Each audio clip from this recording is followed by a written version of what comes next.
Okay, in this video we're going to talk about diagonalizability, and we'll see that diagonalizability is very closely related to similarity. A transformation is diagonalizable if it has a diagonal representation with respect to the same basis for codomain as for the domain.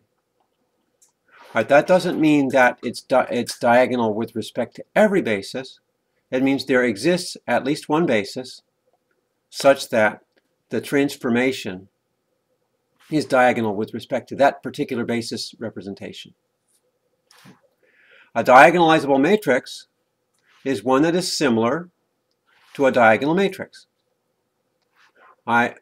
So T is diagonalizable if there exists a non-singular matrix P such that P inverse is diagonal. So we can see the relationship here. We know that if we change basis, that's the same thing as doing some kind of similarity transformation. So saying a diagonalizable matrix is one that's similar to a diagonal matrix is the same thing as saying the corresponding transformation has a representation that is diagonal. Because if a transformation has a representation that's diagonal, you can take the matrix with respect to any basis and find a similarity transformation that makes that matrix into a diagonal matrix. All right, so let's see some particular examples. If we look at this matrix and we are supplied with P and P inverse, he doesn't show how to find these. We'll see that later. But you can verify that these two matrices are inverses of each other. And you can also verify that P times this matrix times P inverse gives a diagonal matrix. So I invite you to do that as an exercise. Multiply this matrix times this matrix, then multiply the result by this matrix, and you will get a diagonal matrix. Now, not all matrices are diagonalizable. Here's an example of a matrix that we can prove is not diagonalizable. Now, this kind of proof is usually more difficult because not only do we want to say that you can't prove this with an example, you have to show that there's no possible representation of this that makes it a diagonal matrix. That means there's no P such that P and P inverse is diagonal. So we can't ever find any P that makes this happen. All right, so that's not so difficult. That's not as easy as finding some kind of example. Let's see the proof here. The fact that N is not the zero matrix means it cannot be similar to the zero matrix, okay? Because the zero matrix is similar only to itself. We've proved that already. Okay? Thus, if N were to be similar to a diagonal matrix, then that matrix would have at least one non-zero entry on the diagonal. Okay, so you can imagine a diagonal matrix. It might not have all non-zero entries on the diagonal, but it has at least one entry on the diagonal that's not zero. And here it has entries here which might not be zero, but below and above we have zeros. Now you can verify that if you take n times n, you'll get the zero matrix. The square of n is the zero matrix. You can verify that yourself.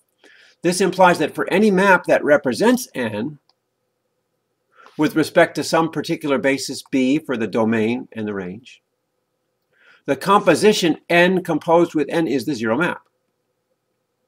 Okay, because you're saying that you have this map represented by n, and you apply again the same map represented by n, you get 0. That means the map itself, n composed n, must be the zero map. Okay. Now the only matrix that represents the zero map is the zero matrix. So that means that if we have a representation with respect to another basis that's diagonal, if we want the representation of n composed n with respect to that same basis, we'll have to take this diagonal matrix multiplied by itself. Now you can verify, and we've seen exercises about this, that if you take a diagonal matrix and multiply it by itself, you're going to get a diagonal matrix whose entries on the diagonal are the squares of the original matrix. Right? So in other words, the square of a diagonal matrix that's non-zero will also be a diagonal matrix that's non-zero. That contradicts the fact that in order for this matrix to be a representation of this map n, let me just call this n prime. If I call this n prime times n prime is not 0, so there's no way that n prime could be a representation of this map n, because n composed n is 0. Okay? So there's no possible way of representing this map with respect to another basis that gives a diagonal matrix. All right, think about that. It's a very standard type of argument.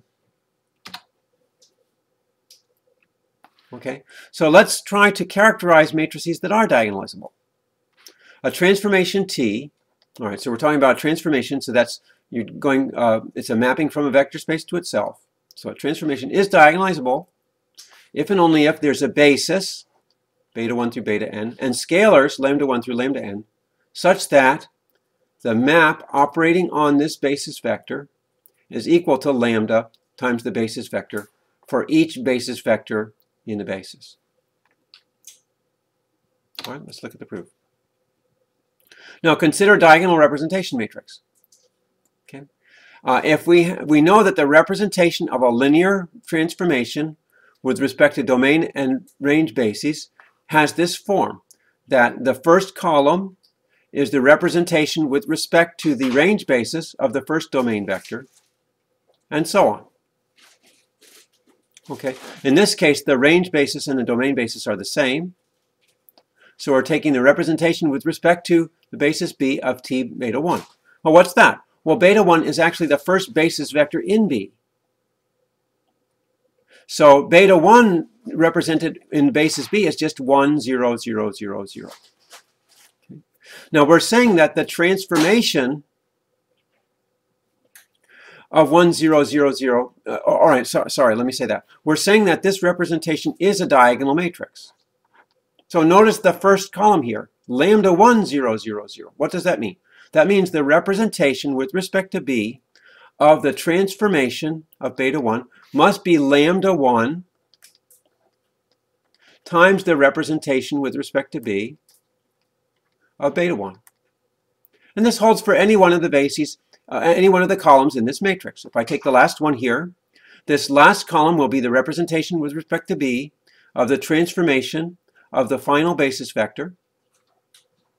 Now, if this is a diagonal matrix, it must have this form, 0, all zeros up to the last one, which is lambda n. And that's just equal to lambda n times the representation with respect to B of beta n. Okay, so that shows the correspondence here.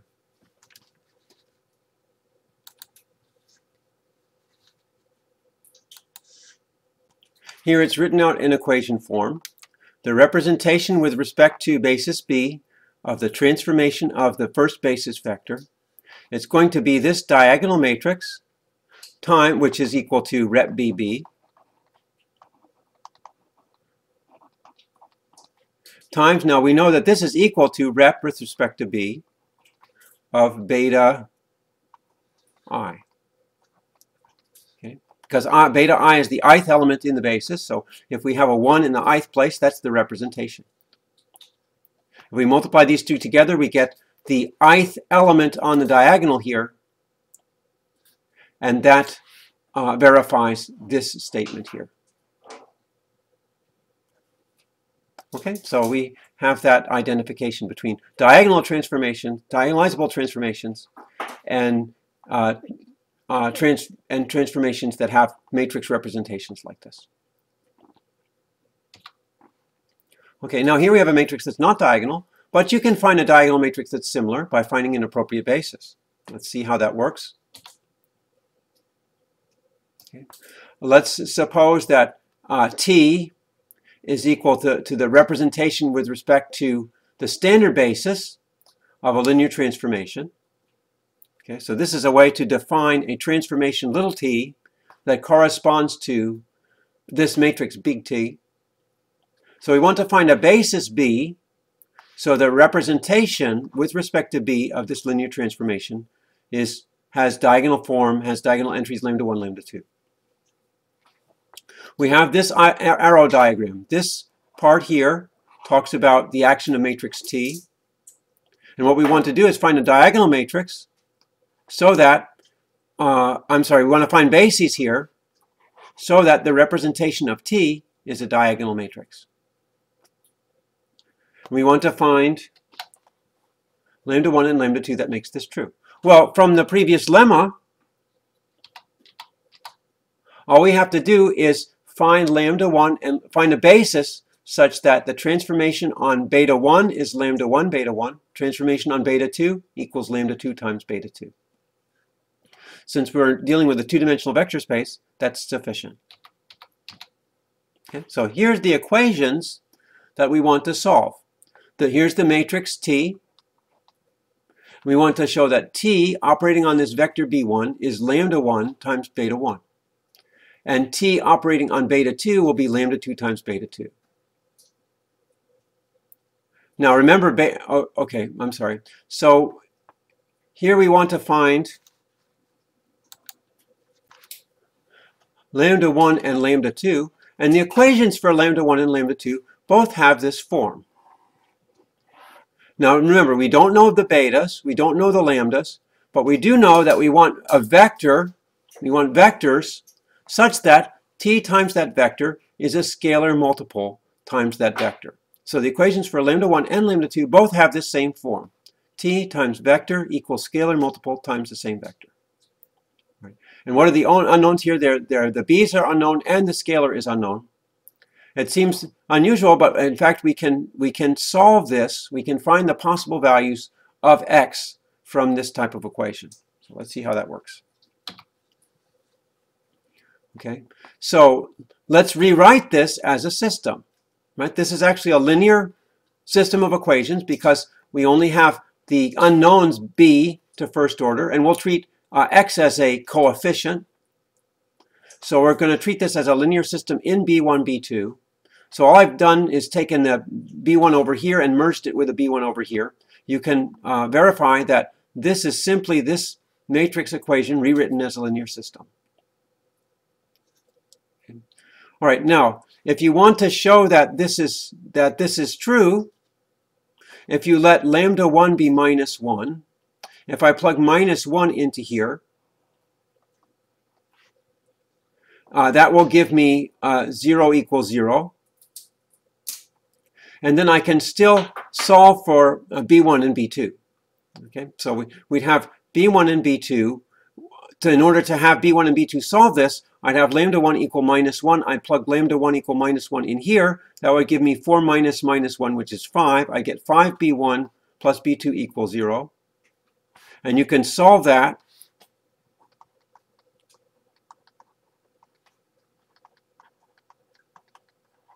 You can solve that by letting B1 equal minus 1/5 B2. So what does that mean? That means there's more than one solution for B1 and B2. In fact, I can multiply any solution by a constant and still get a solution. Now, another solution would be to take B2 equal to 0. If I take B2 equal to 0, then this is 0, and I get 4 minus x times B1 is equal to 0. The only way to avoid having a 0, 0 solution would be to say that 4 minus x is equal to 0. So this one comes from 4 minus x is equal to 0. And in this case, as we've seen, the only way to make this give a solution is to have B2 equal to 0. Okay. So the original matrix is diagonalizable to minus 1 and 4. These were the two solutions. That was lambda 1. This was lambda 2. And for lambda 1, the vector that satisfied the equation T beta 1 is equal to lambda 1 beta 1. Now if I take lambda 1 equal to minus 1, then beta 1 is going to be this vector here. And you can verify that that works. If I also want T beta 2 equals lambda 2 beta 2. In that case, my lambda 2 was equal to 4.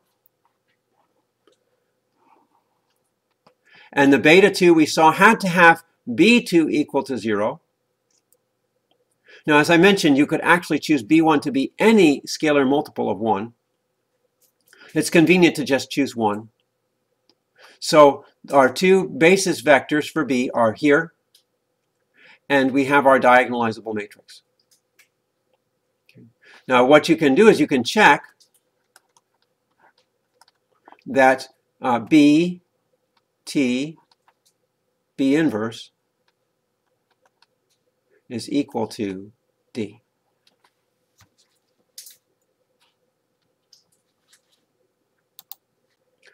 I'm sorry, I got that backwards.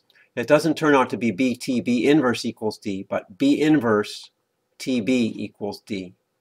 You can verify this. Remember that B inverse, for 2 by 2, you can do that. It's 1 over the determinant. Determinant here is minus 1/5. And then you switch the diagonal entries, that's 0, minus 1. And you negate the off-diagonal entries. So you can verify that this B inverse times T times B actually gives you this diagonal matrix. Okay, that's it.